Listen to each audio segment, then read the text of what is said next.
কেন্দ্রীয় সমবায় ব্যাংকে বিপুল পরিমাণ স্বর্ণ গায়েবের ঘটনায় জনমনে নানা প্রশ্নের সৃষ্টি হয়েছে। ব্যাংকটির অন্যান্য শাখায় এ ঘটনার কোনো প্রভাব পড়েছে কিনা এ বিষয়ে জানতে এখন আমরা চলে যাচ্ছি চট্টগ্রামে। সেখানে আছেন আমাদের স্পেশাল করেসপন্ডেন্ট শামসুল হক হায়দরি। হায়দরি, সমবায় ব্যাংকে এই যে এত বিপুল পরিমাণ স্বর্ণ কেলেঙ্কারির ঘটনা ঘটলো, এই ঘটনার পর গ্রাহকরা কি বলছেন?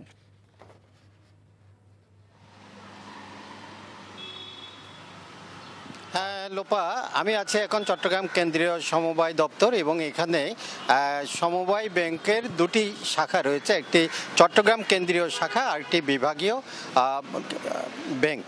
এইটি সমবায়ের যে ব্যাংকগুলো আছে সেগুলো মূলত সাধারণ মানুষের সাথে তারা বা কোনো লেনদেন করে না। এই ব্যাংকগুলোর লেনদেন হয় মূলত সমবায় সমিতি যেগুলো আছে বিভিন্ন জায়গায়, সেই সমিতিগুলোর সাথে তাদের সম্পর্ক।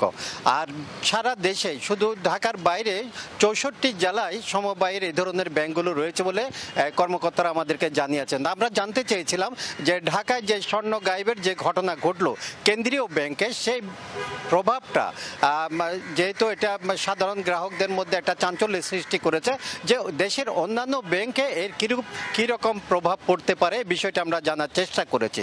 তো কর্মকর্তারা আমাদেরকে যেটা জানিয়েছেন সেটা হচ্ছে যে কেন্দ্রীয় ব্যাংকে যে স্বর্ণগুলো মূলত পাওয়া যাচ্ছে না বলা হচ্ছে, সেই স্বর্ণগুলো আসলে মূলত গ্রাহকদেরই ছিল। অর্থাৎ একটা সময় ছিল যখন কেন্দ্রীয় ব্যাংক এবং সমবায় ব্যাংকগুলো যে কৃষকদেরকে ঋণ দেওয়ার ক্ষেত্রে কিছু একটা জামানত নিতেন, সেই জামানত স্বর্ণ দিয়ে বেশিরভাগ ক্ষেত্রে হতো। স্বর্ণ জমা রেখে তারা টাকা ঋণ করতেন, সেই জমানো স্বর্ণগুলোই হয়তো সেখানে জমা ছিল। তো দেশের অন্যান্য ব্যাংকগুলোতে সেরকম ব্যবস্থা কিন্তু নেই। সম্ভবত ওনারা মনে করছেন যে যেহেতু কুমিল্লায় বড় সমবায় সমিতি সমূহ আছে এবং সেখানে সমবায় ব্যাংক আছে, সেখানে হয়তো লেনদেনের বিষয়টি থাকতে পারে।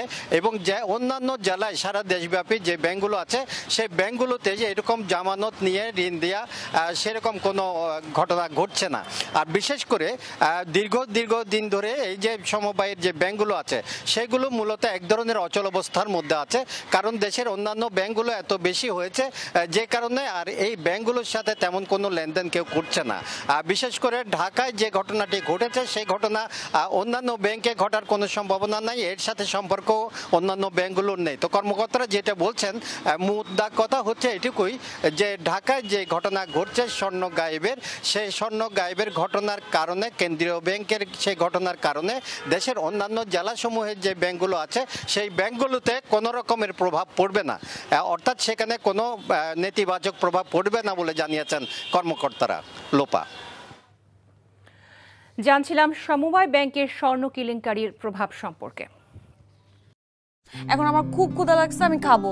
কি কি রান্না করছো? আসো দেখো। তুই ভালো রান্না করছো। আমি তো মাঝে মাঝে চিন্তা করি আমি রান্না কেন করি, তোমারই করা উচিত। হার্ড ওয়ার্ক করুন লাগবো। আমি চাকরি করবো না, ছেড়ে দিচ্ছি। আমি প্রেগনেন্ট। একজনের উপার্জন দিয়ে কি এই ঢাকার শহরে একটা ফ্যামিলি চলে?